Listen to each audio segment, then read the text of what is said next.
Up 7, I think we've got a 7:30 wake-up call. We stay with the same routine relative to leading up to the game. Yeah. And like I mentioned earlier, they're in a pretty good routine because we have weight training twice a week, so they'll be up early. We've got 7, 8, 9 for weight training, so they'll just keep the same routine. Right. How much carryover is there from Coach Graham's offense at Tulsa, and what kind of things has he tweaked to fit his personnel? Well, I think Calvin McGee, the offensive coordinator, has probably had a little bit of influence. He was with Rich Rodriguez for a number of years, so there's a little bit of that influence, but it's primarily what they ran at Tulsa with a little bit of a Calvin McGee flavor in terms of what they do. Mm-hmm. Did you hit again today because it worked last week, or you kind of changed it up? No, we had intensity from a different resource, a little bit more demanding today for our players in terms of what we want for them. So no, we didn't go live today. We banged. It was live, but we didn't take the back down. There are so many standouts on defense from Saturday's game. Almost forgot to ask about Troy Nicholas and his initial start. Yeah, really pleased with his first start.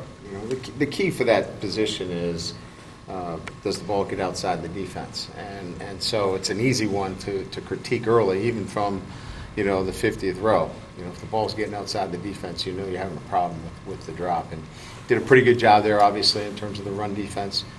He's got a lot to learn, but it was great to get him out there. I think I actually did the numbers. I think we played 50 of the 70 players that we took to the hotel, so it's great that we've got that many guys that were in the game on Saturday, and he was one of them.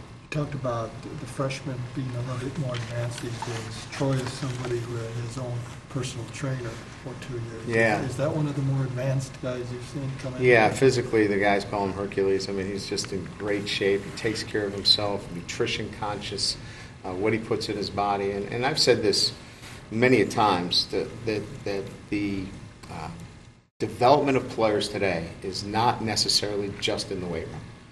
It's how they live their life. It's what they put in their body, and those guys are really, really conscious of what they put in their body. Brian, how do you deal with a kid like T.J. Jones that had a tragedy in the offseason, but you try to push forward with life and so forth? I mean, do you monitor him? Do you talk to him about it at all, or do you just push forward? What have you done with that? Well, the first thing you do is you're there when he needs you. I think